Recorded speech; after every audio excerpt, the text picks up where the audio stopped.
자, 믿음의 목적과 선택이라는 제목으로 말씀을 선고하겠습니다.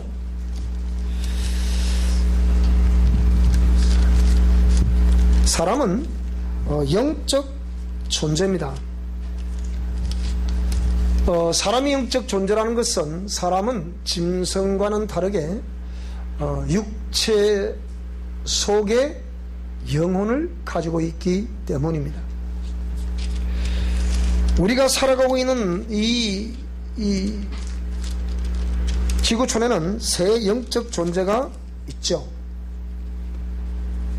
첫째로 창조주 하나님이 영적 존재시고, 두 번째는 하나님의 심부름꾼으로 지음받은 천사가 영적 존재이며, 세 번째는 오늘 저와 여러분 우리 인간이 영적 존재입니다. 늘 이런 말씀들을 할 때마다 설명을 드리지만 천사와 인간이 다른 점은, 천사는 영적 존재로서 우리 인간과 같은 육체가 없다는 거예요. 근데 우리 인간은 육체를 가지고 있다는 거예요. 그래서 육체를 가지고 있다는 이것이 오늘 우리에게는 어찌 보면 하나님이 원래 우리 인간을 지으셨을 때 하나님의 형상의 모양대로 지었기 때문에, 그리고 그 모습 보시고서 심히 좋았더라고 표현을 하신 그 모습을 우리가 상상해 보면 참으로 이 육체의 존재가 과연 영적 생활하는데 얼마나 많은 유익을 줄 수 있겠나 라고 했을 때, 그래도 이 육신이 없으면 우리가 하나님을 사랑하고 하나님을 섬긴다는 그 표현을 어떻게 할 수가 있겠습니까? 그런데 육신을 가졌기 때문에 그것이 가능하다. 그런데 이 육신을 가지고 있는 우리에게 이 죄라는 개념이 들어오면서부터 그 이후로 죄가 죄를 낳게 되는 그런 죄의 유전을 통해서 우리는 내가 원치도 않는 그런 일들을 우리 삶 속에서 경험을 하게 됐죠. 그래서 우리는 이러한 모든 것들을 경험을 하면서 육체를 가지고 있는 이것이 굉장한 기회고 또 굉장한 복이 될 수 있다는 것을 염두에 두셔야 되겠습니다. 그것은 이런 육체를 가지고 있는 것이 시한부, 언젠가는 육신의 삶을 마감할 수밖에 없는 그런 존재지만, 이 육신을 가지고 있을 때가 또 다른 기회이기 때문에 육체가 있을 때 우리는 하나님께로 돌아올 수 있는 기회가 있는 것이고, 육체가 있을 동안에 다시 우리는 헌신할 수 있는 기회가 있으며, 이 육체가 있을 때 그 헌신에 의해서 영원한 나라에서 영원한 상을 받아 누리며 살아갈 수 있는 영생의 복을 또 이게 만들어 낼 수 있기 때문입니다. 그래서 영적 존재인 우리가 살아가는 이 믿음의 목적이라는 것과 그 믿음의 목적을 우리가 또 선택해야 되는 그런 상황에서 오늘 제목을 믿음의 목적과 선택이라는 이 제목을 설정을 했는데요. 구약에 하나님께서 이스라엘 백성들을 택하셔서 그 백성들에게 창세기부터 말라기서까지 이 하나님의 공의를 선포하셨고, 그 공의를 집행하시는 과정을 보면 실로 놀라운 일이 아닐 수 없는데, 어찌 보면 이것이 간단 명료하고 어찌 보면 굉장히 힘든 그런 내용이었습니다. 그것은 하나님의 말씀을 따라 삶을 살았던, 그러니까 창조주 하나님을 섬기지 않고 이방신을 섬기고 피조물들을 신격화해서 어떤 형상을 만들어 놓고 그걸 섬긴다는 우상숭배, 그걸 통해서 백성들이 하나님의 곁을 떠나버렸습니다. 그랬을 때 이 하나님의 공의는 하나님 말씀을 떠나면 어떻게 된다는 것을 그대로 나타내 보여주셨습니다.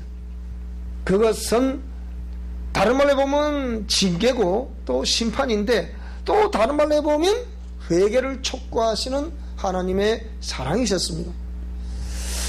그런데 이렇게 해서 계속해서 하나님이 회개를 촉구하는 메시지를 그 백성들에게 선지자를 통해서 외쳤지만, 백성들은 아랑곳하지 않고 그 어떤 힘에 이끌려 계속 그렇게 이방신을 섬기며 우상을 숭배했던 그들이었습니다.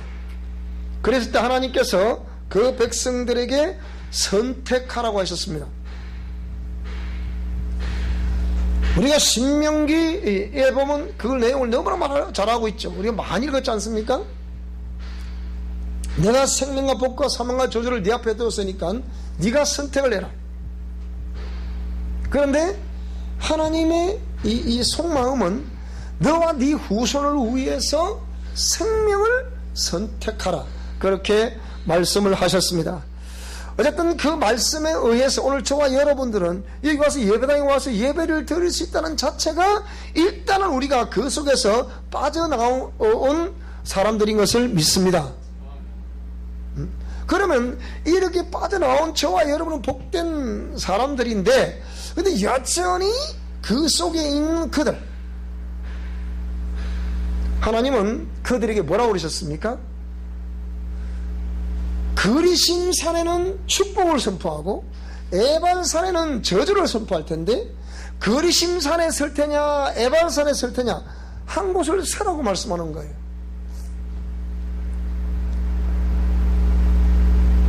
그 선택권을 우리에게 주셨다는 겁니다. 일찍이 아브라함은 믿음의 조상이라 부르는 아브라함, 갈 바를 알지 못하고 그냥 하나님의 지시에 의해서 움직였던 그, 어찌 보면 나그네처럼 유랑하는 사람처럼 가는 것 같지만, 하나님께서 내가 네게 지시할 땅으로 가라 라고 말씀하신 그 한마디 말씀을 받들고 갈 바를 알지 못하고 갔다는 아브라함.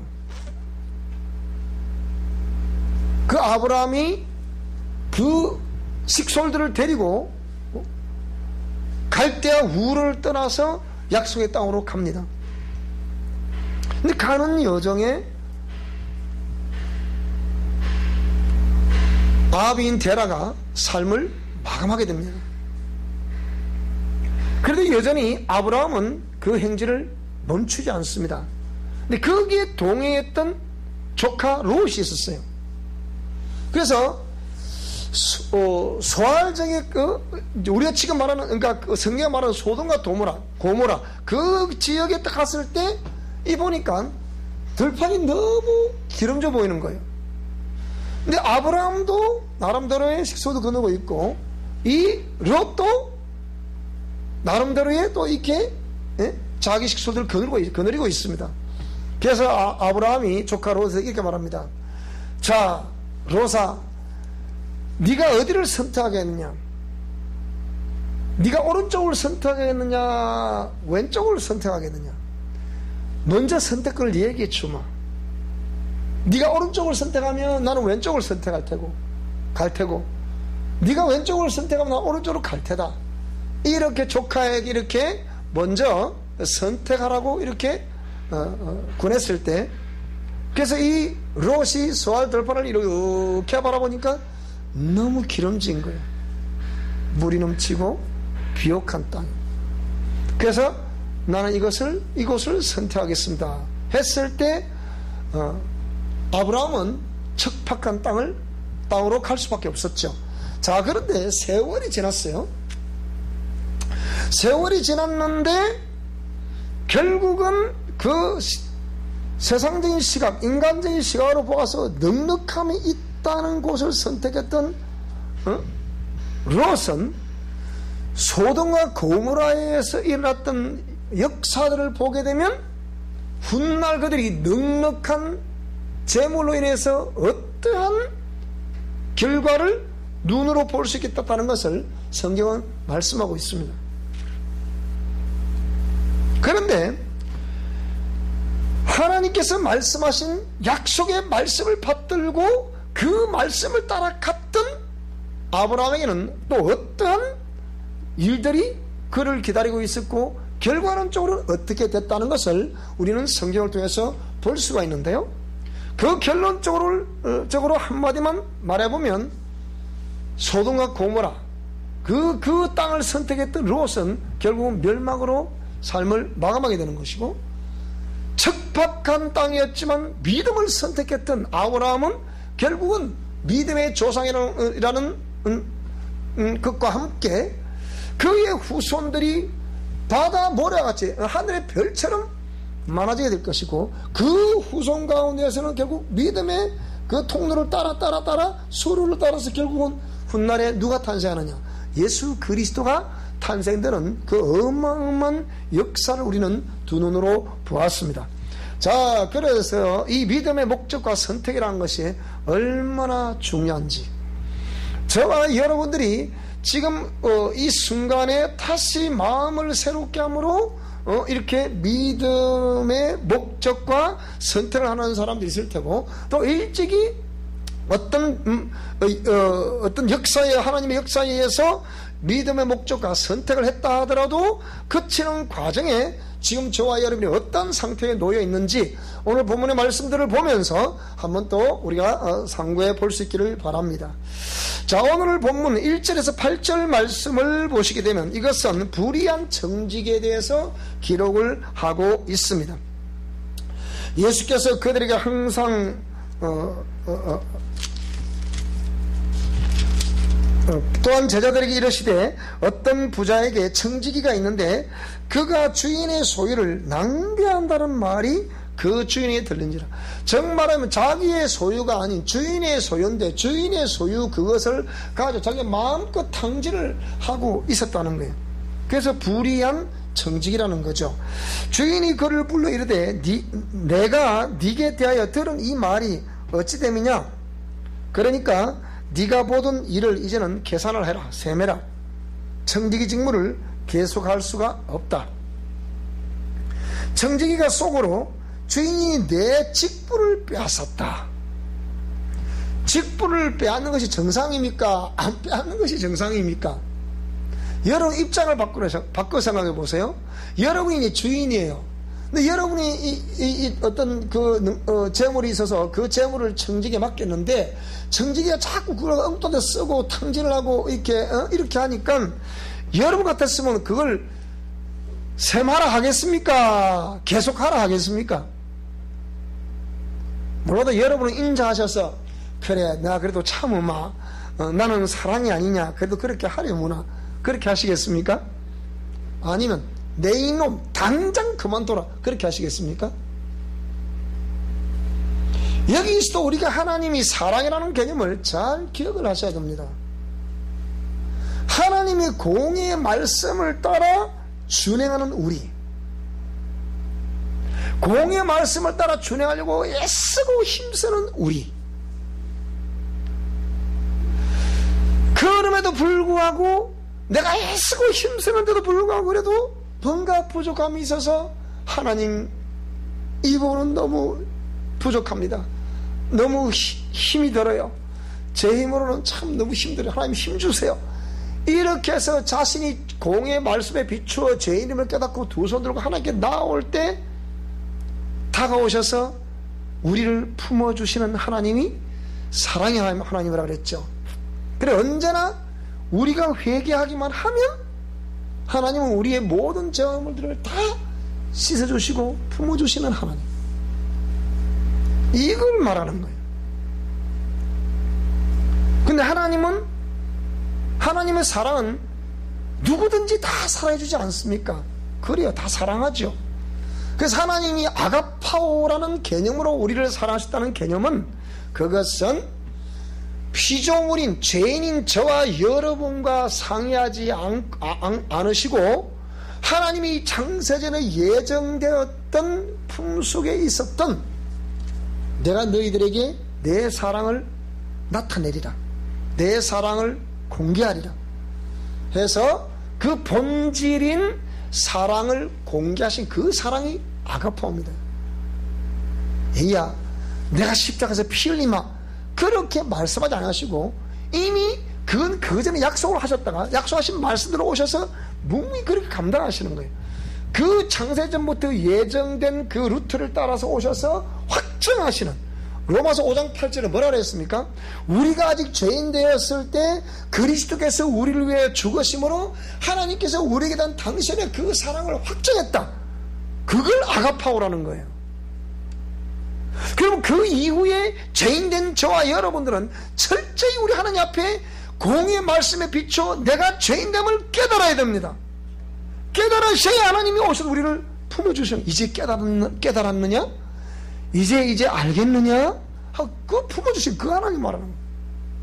그래서 우리가 아가파오라는 개념과 필레오라는 이 개념을 잘 이해를 하셔야 되는 거예요. 자, 그래서 청지기가 속으로 이르되 주인이 내 직분을 빼앗으니 내가 무엇을 할까? 그럼 주인 되신 이분이 그 청지기의 속성을 알았을까 몰랐을까? 그 얘기예요. 성경 말씀처럼 하나님은, 사람은 외모를 보지만 하나님은 중심을 보신다 그랬잖아요. 다 보시고 있는 거래. 무엇을 할까? 직분을 빼앗으니 내가 무엇을 할까? 땅을 파자니 힘이 없고 빌어 먹자니 부끄럽다. 내가 할 일을 알았도다. 이렇게 하면 직분을 빼앗긴 후에 사람들이 나를 자기 집으로 영접할 것이다. 그럼 어떻게 하냐? 그러니까 이 지금 주인이 모를 거라 생각하고 지금 이 정직에 해결하고 있는 거예요. 그러니까 뭐라고 그러느냐? 주인에게 빚진 자를 일일이 불렀습니다. 그래서 뭐라고 그럽니까? 네가 내 주인에게 얼마나 빚졌느냐? 기름 100마리입니다. 그래, 그러면 이 정세를 가서 빨리 50이라 쓰라. 너는 어떻게 해야 됐냐? 밀 100석입니다. 그래, 그럼 80이라고 써라.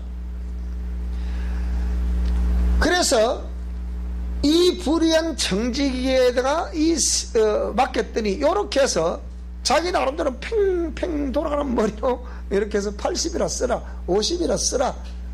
그걸 주인이 가만히 이렇게 보니까 참 저놈이 그래도 살아볼 거라고 저렇게 하는구나. 하나님 이거 모르시겠습니까?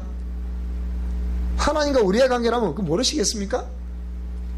하나님과 제사장과 또 백성들 관계를 한다면 이거 모르시겠습니까? 그냥 알고 계시는 거예요.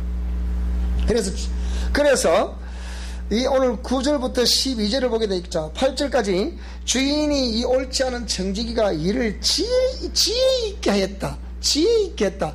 그게 과연 지혜 있게 한 겁니까? 근데 그게 옳은 겁니까? 옳지 않은 겁니까? 옳지 않은 거잖아요. 옳지 않은 건데 옳지 않은 그것을 주인은 어떻게 보셨다고요? 지혜롭다고 본 거예요. 지혜 있게 하였으므로 칭찬했다. 이 세대의, 이제 여기서 중요한 이 세대의 아들들이 자기 시대에 있어서는 빛의 아들들보다 더 지혜롭게 한다. 정말하면 세상 사람들은 이렇게 한다는 거예요. 그런데 이쪽 있으면 책이 나오겠죠. 이제 책 교정 다 끝났으니까 이제 옹려 맡기면 돼요. 맡기면 또 한 400페이지 책이 나옵니다. 그런데 이 세대의 아들들, 즉 세상 속에 있는 아들들이 빛의 아들들보다 더 지혜롭다. 세상 아들들은 그렇게 일을 처리한다는 거예요. 근데 실제 하나님의 공의는 그게 옳습니까? 옳지 않습니까? 옳지 않다. 그럼 상대적으로 좀 누구에게 이 말을 하고 있는 겁니까? 이 말씀이? 상대적으로 왜 이 세대의 아들들과 빛의 아들들이라는 개념을 썼을까요? 이게 중요한 거예요. 그래서 오늘 이 말씀을 드리기 전에 나는 우리 그리스도인들이 정말 소금과 빛된 삶을 살아가라고 말씀하신 예수의 말씀을 잘 기억할 수 있기 바랍니다. 그리고 세상에서 그리스도의 향기라고 부르는 우리 그리스도인들이 될 수 있기를 바랍니다. 무슨 사람들이 알고 읽을 수 있는 생명의 편지로서 그리스도의 편지가 될 수 있기를 주여러분으로 축원합니다. 하나님은 오늘 저와 여러분들을 부르신 것은 원래 우리도 불의한 정직이처럼 그런 사람이었다는 것을 하나님 아실까요? 모르실까요? 다 아셔요. 아시지만 죽게 돌아온 저와 여러분들 아니겠습니까? 나는 적어도 우리 교회는 이런 일이 없다고 봐요. 그러면 제가 이 목회를 하면서 또 제가 신앙생활 하면서 만난 숱한 사람들 만나보니까 다 그런 건 아니에요. 그런데 굉장히 이런 사람들이 많아요. 왜 불의의 자녀들이 여기에 나와 있는 이 세대 아들들이 빛의 아들들보다 더 지혜롭다고 말했을까요? 여기서 우리 그리스도인들의 역할을 다시 생각해야 되는 거예요. 그러면 그 뒤에 나와 있는, 자, 두 번째는 불의한 재물로 친구를 사라 그랬는데요. 잘 보세요. 수많은 목사님들이 이걸 해석을 합니다만은 참 깝깝한 해석을 많이 하시거든요. 자, 그러면 그 뒤를 더 보겠습니다. 내가 너에게 말하노니 불의의 재물로 친구를 사기라. 그리하면 그 재물이 없어질 때 그들이 너희를 영주할 처소로 영접하게 될 것이다. 불의한 재물을 뭘 사라? 친구를 사라는 거예요. 그럼 이 불의한 청지기는 잘 들어보세요. 불의한 청지기는 합당한 재물을 가지고 누굴 샀어요? 자기 사후를 책임져 줄 수 있는 그 친구를 샀어요. 옳은 재물로 그런 친구를 샀다 이 말입니다. 그런데 여기는 또 뭐라 그럽니까? 불의한 재물로 누굴 사라? 친구를 사기라. 이건 또 무슨 말이냐 도대체가. 이 본문의 전체 문맥이 이렇게 쭉 이어지고 있습니다. 친구라. 그리하면 그 재물이 없어질 때 그들이 너희를 영주할 처소로 영접하게 될 것이다. 이것은 우리가 그냥 단 한마디로 결론적으로 말씀을 드리면, 세상에 우리가 가졌던 재물, 그 재물을 가지고 이 친구를 누구를 말하는 겁니까? 영원한 처소로 우리를 이끌어 주시는 그분을 사기라. 그분은 예수 그리스도죠. 그 사기라. 그래서 지극히 작은 것에 충성된 자는 큰 것에도 충성되고, 지극히 작은 것에 불의한 자는 큰 것에, 그러니까 지극히 작은 것과 큰 것을 이 옳은 재물과 불의한 재물, 여기다 비교를 한 거예요. 무슨 말이 되십니까? 비교를 하면서 너희가 만일 불의한 재물에도 충성하지 아니하면, 자 10절로 읽어보겠습니다. 지극히 작은 것에 충성된 자는 큰 것에도 충성되고, 지극히 작은 것에 불의한 자는 큰 것에도 불의하다. 그러니까 너희가 만일 불의한 재물에도 그럼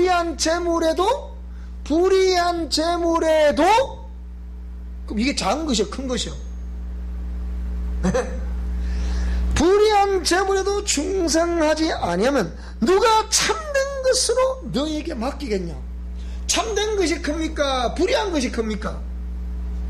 당연히 참된 것이 크지요. 근데 불의한 지극히 작은 것도 너희들이 충성하지 않으면 큰 것을 맡겨줄 수가 없다. 참된 것을 맡겨줄 수가 없다는 거예요. 그러면서 너희가 만일 남의 것에 충성하지 아니하면 누가 너희의 것을 너희에게 주겠냐?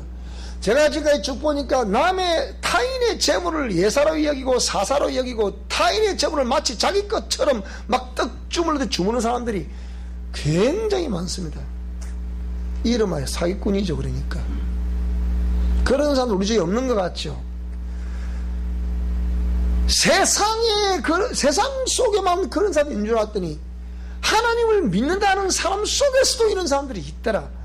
우리 교회는 없어요, 그런 사람들이. 그래서 내가 이 말씀을 전하는 거죠. 그래서 그렇게 하면 누가 너희의 것을 너희에게 주겠냐? 다시 읽어보겠습니다. 너희가 만일 남의 것에 충성하지 아니하면 누가 너희의 것을 너희에게 주겠냐? 너희의 것을 너희에게 주실 분이 누굽니까? 주인이죠. 남의 것은 너희가 남의 것에 충성하지 않으면, 그 불의한 청지기가 이걸 말하는 거 아닙니까? 불의한 청지기가 자기는 자기 소유 아니에요. 남의 거예요. 그거는 주인 거예요. 주인 건데 불의한 청지기가 그걸 어떻게 했다고? 그러면 이걸 지금 주인이 그를 그 한 행위를 칭찬했다 그랬는데 진짜 칭찬한 것일까요? 아니면 깨달을 사람을 깨달으라 이 의미일까요? 제가 설명을 잘못합니까? 불의한 청지기를 칭찬하신 주인, 그 주인이 불의한 청지기를 칭찬했을 때 진짜 칭찬을 위해서 칭찬했을까요? 아니면 오늘 지금 이 말씀 12절엔 이 말씀, 너희가 만일 남의 것에 충성하지 아니하면 누가 너희의 것을 너희에게 주겠느냐? 그러니까 불의의 청지기를 칭찬하신 것 같은 그 표현이 진짜 칭찬을 위해서 칭찬하신 것일까요? 아니면 12절에 이 말씀을 하시고 싶어서 그렇게 하셨을까요? 그 얘기. 이 생각을 좀 많이 해봐야 됩니다. 그래서 뭐라고 그러셨냐? 예수님이 집 하인이, 이제 결론을 맺죠. 집 하인이 두 주인을 섬길 수가 없다. 이걸 결국은 주인을, 어떤 주인을 섬기느냐, 여기는 이제 포커스를 맞춘 거예요. 최종적 포커스를 맞춘 거예요. 그러면서 두 주인을 섬길 수 없다. 불의한 청지기가 아무리 원래 불의한 청지기가 가졌던 그 재물은 참된 재물이었잖아요. 주인의 참된 재물이었잖아요. 그걸 본인이 청지기가 불의하게 그걸 집행했다는 얘기 아닙니까? 그러니까 그걸 지적하시는 거 아니에요? 그래서 그러면 불의한 청지기가 항상 무엇을 중심으로 일을 집행했다는 얘기냐? 그건 물질 중심으로 집행했다는 거예요. 하나님의 공의의 말씀을 따라, 신앙을 따라 집행한 것이 아니라는 거예요. 그래서 두 주인을 섬길 수 없다고 결론을 내리는 거예요. 혹 이를 미워하고 혹 저를 사랑하거나 혹 이를 중히 여기고 저를 경히 여기다. 둘 중에 이쪽을 중하게 여기면 저쪽은 경하게 여기고, 이쪽을 중하게 여기면 이쪽에 경하게 여긴다 이 말입니다. 기준에 여기지 않는다 이 말이죠. 그래서 너희는 이쪽 저쪽을 말할 때 하나님과 재물을 겸하여 섬길 수가 없다, 이렇게 말하는 거예요. 결론을 맺는 거예요. 그러면 불의한 청지기가, 자 보세요, 하나님을 선택한 거예요, 재물을 선택한 거예요? 결국은 재물을 선택한 거거든요.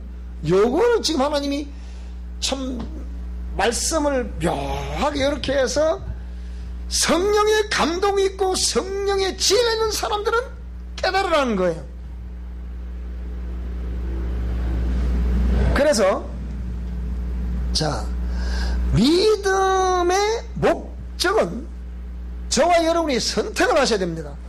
하나님을 선택할 것이냐, 재물을 선택할 것이냐, 선택을 하셔야 됩니다. 그런데 선택한 이후에 그 과정이 어떻게 펼쳐지냐. 자 보세요, 오늘 불의한 청지기가 선택하는 과정, 이 불의한 재물을 하나님의 그 뜻을 알고 일찍이 선택 과정 중에서 하나님을 선택했더랬으면 그런 일이 있었겠습니까? 있을 수 없는 얘기죠. 근데 불의한 청지기는 하나님을 선택한 거죠. 뭘 선택했다? 재물을 선택했다. 그러니까 하나님, 마치 주인된 이가 그를 칭찬한 것처럼 비춰지는데, 이 다른 말은 뭡니까? 그 칭찬한 것처럼 비춰지는 그 대상이 누구일까요? 그렇게 생각하는 그들을 향해서 참 그래 옳구나, 저놈이 참 옳다, 이렇게 말하는 옳다는 이면에는 옳다는 거예요, 옳지 않다는 거예요? 옳지 않다는 거예요.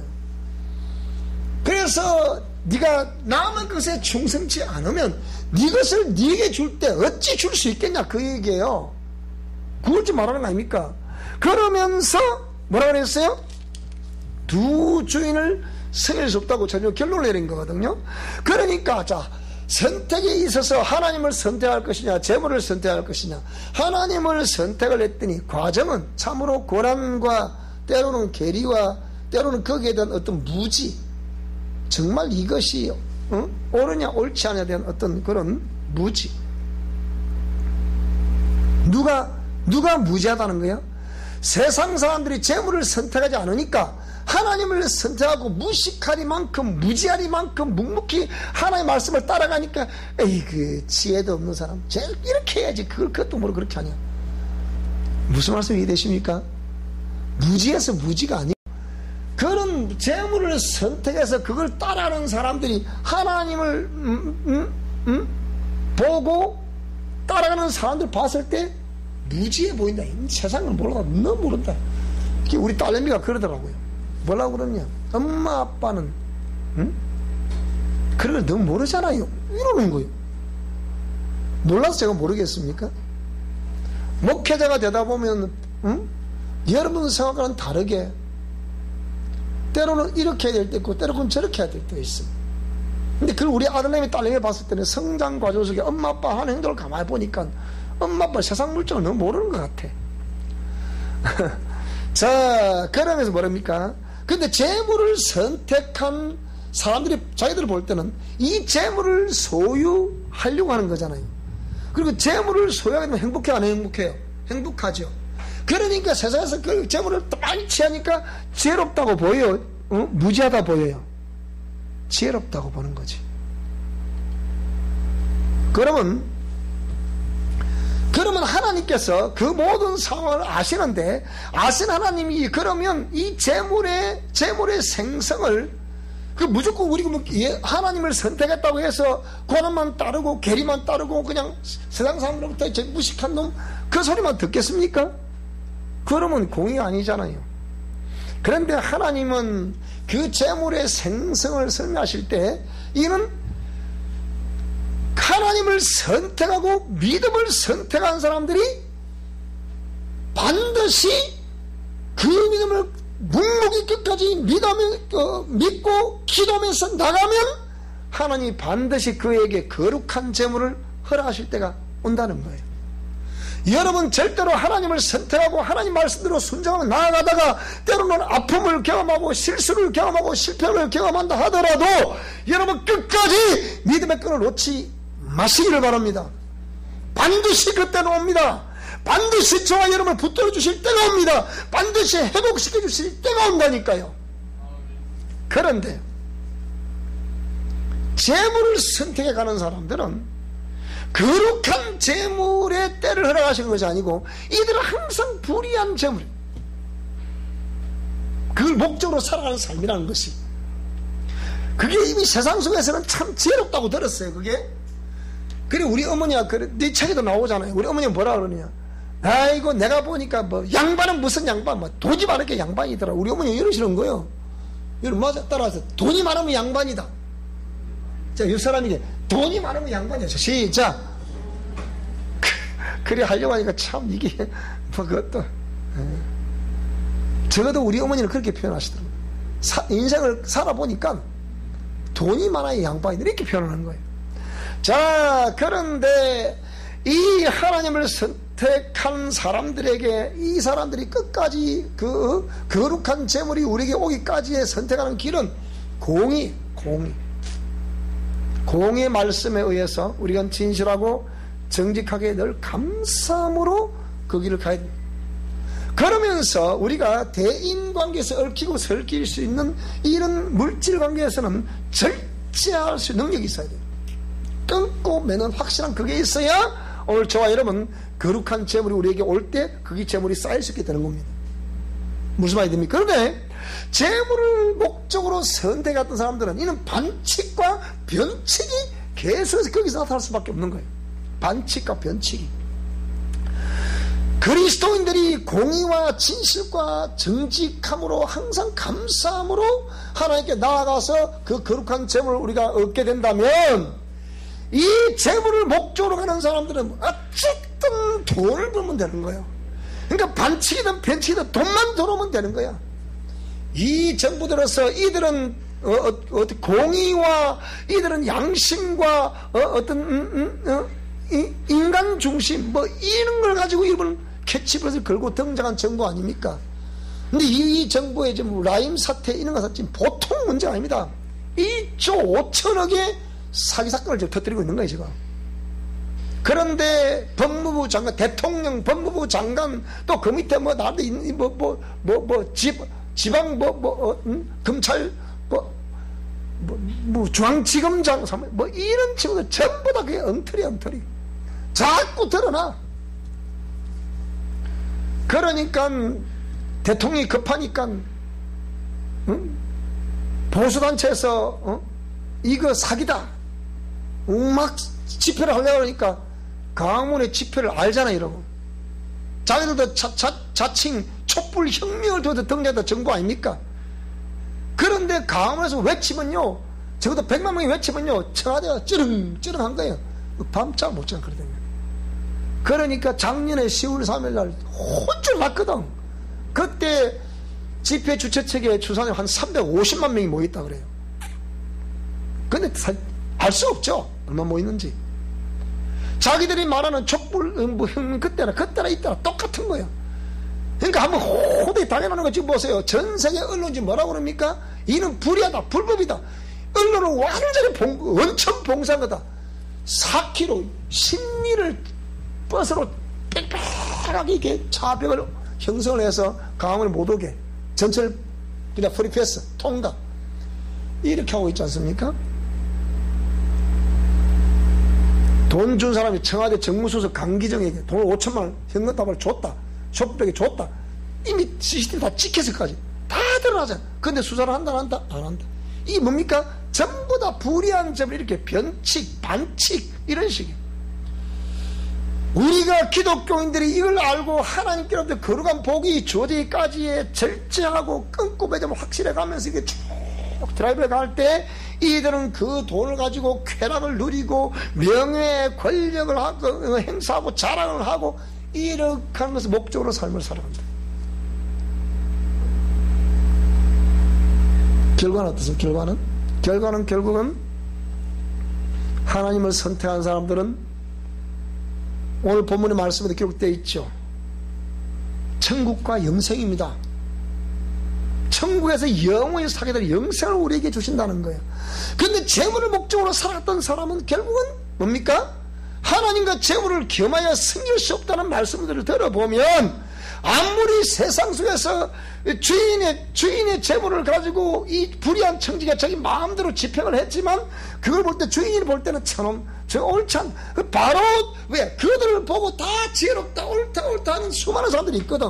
그러니까 참 네가 옳구나. 옳다고 말하는 그 의미는 너는 벌을 면치 못한다 이 말이에요. 그 말이 무슨 말씀이 됩니까? 제가 이 정부가 집행하는 모든 걸 보니까 이 보통 대한민국이지 보통 문제가 아니에요. 과연 대한민국 다음 정권에서 이 국가 부도가 나지 않을까? 국가 부도. 얘는 국가 부도 어찌 돼요? 국가 넘어가는 겁니다. 국가 부도는요. 그러다 땅이 넘어갑니까?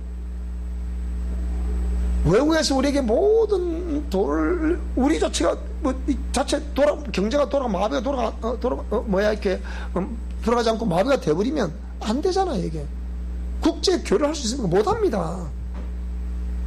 지금 벌써 그런 증거가 많이 나타나고 있죠.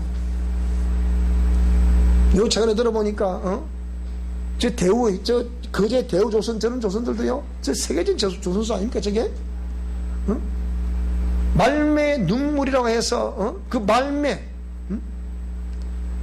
그 당시 이 대우조선이 뜨기 전에 전 세계의 조선의 어떤 성화를 이뤘던 말매 그 도크를 여기서 대우조선 사왔다는 거 아닙니까 여기에? 그래서 한국의 조선이 세계를 장악하게 된 거예요. 그들이 데모했다고 저게 생겼습니까? 노다지 그들 데모하지. 그런 거 하지 말라고. 그런데 저 대우조선이 이제는 국가의 경제가 마비가 돼버리니까 10명 중에 7명을 지금 잘라내버린대요. 지금 10명 중에 7명을. 그럼 어찌 되겠습니까? 이게 지금 눈앞에 타고 가도 우리 국민들이 이렇게 있는 거라. 지금 여러분 보통 문제 아닙니다. 지금 우리 나라가. 그래서 오늘 저와 여러분들 이걸 보면서 우리 믿음의 목적과 우리 믿음의 그 선택이라는 게 믿음의 목적과 믿음은 흥맹난 것이 아니에요. 목 뚜렷 뚜렷한 목적과 뚜렷한 저와 여러분의 선택에 의해서 믿음의 결과를 보게 될 것을 믿습니다. 그래서 우리 성도들은 이런 국가가 전체적으로 힘들고 또 경제적으로 힘든 시기라도 하더라도 끝까지 믿음으로 인내하고 하나님의 말씀 붙들고 나아가시게 되면 하나님 반드시 저와 여러분의 오른팔을 붙들어서 이 사람이 승리했노라고 그렇게 해줄 그날이 오게 될 것을 믿습니다. 승리하신 역사 있기를 주의 이름으로 축원합니다. 기도하겠습니다. 우리 다 같이 오늘 이 하나님 말씀을 받들고 한번 기도하게, 먼저 통성기도